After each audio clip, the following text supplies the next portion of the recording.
ഗവൺമെന്റിന്റെ ആദ്യത്തെ ബഡ്ജറ്റിലെ ആദ്യ പ്രഖ്യാപനങ്ങളും അതിന് മുൻപ് നടത്തിയ പ്രസംഗങ്ങളുമായി താരതമ്യം ചെയ്ത് നോക്കുമ്പോൾ വ്യവസായ മേഖലയോട് വേണ്ടത്ര നീതി പുലർത്തിയിട്ടില്ല എന്നാണ് കാണുന്നത്.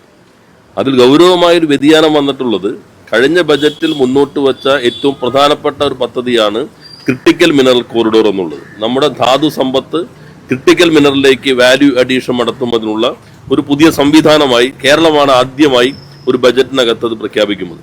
പിന്നീട് യൂണിയൻ ബജറ്റിനകത്തും അത് ഇടം തേടുകയുണ്ടായി.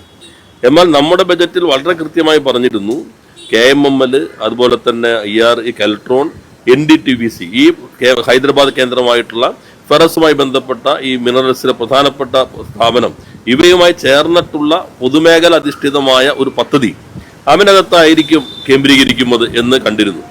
അതിൽ സ്വകാര്യ മൂലധനത്തെ കൂടി ആകർഷിക്കും, സ്വകാര്യ മൂലധനവുമായി ചേർന്നിട്ടായിരിക്കും എന്ന ഒരു പ്രഖ്യാപനം ഇതിനകത്ത് വരികയുണ്ടായി.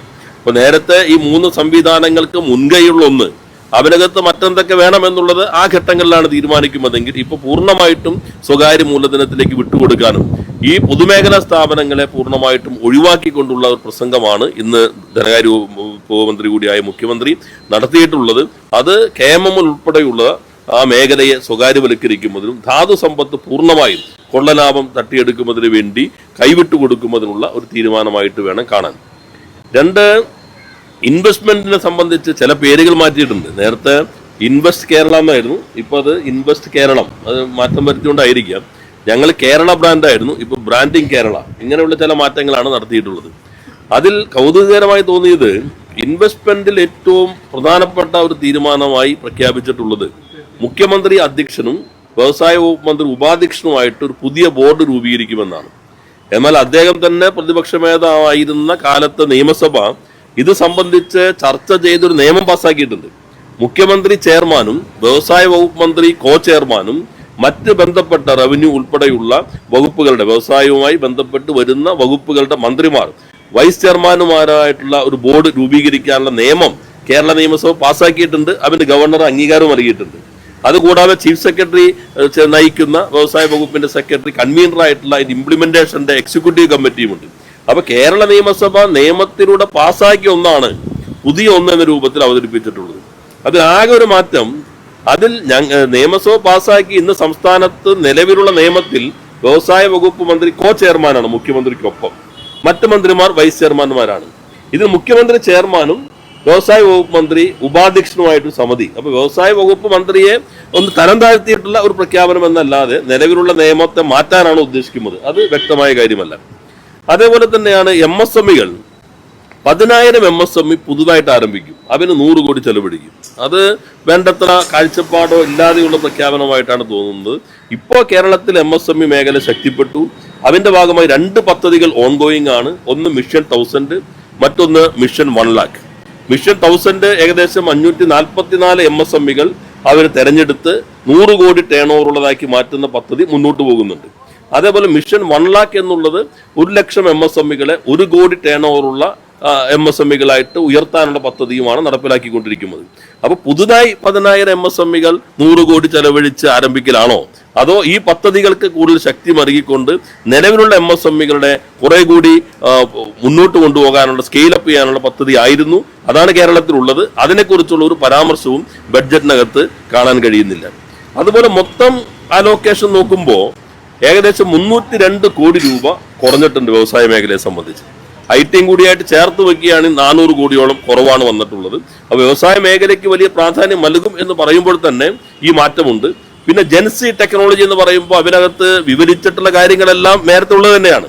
അവർ സ്റ്റാർട്ടപ്പുകൾക്ക് മാത്രം കൊടുത്ത ഫണ്ടിനേക്കിടെ പകുതിയിൽ കുറവാണ് ഇപ്പൊ മൊത്തം ടെക്നോളജിക്ക് വേണ്ടി വകയിരുത്തിയിട്ടുള്ളത് കാണുന്നത്. അപ്പൊ അത് പൂർണ്ണമായിട്ടും ഒരു സ്വകാര്യവൽക്കരണത്തിന്റെ കാഴ്ചപ്പാടുണ്ട്.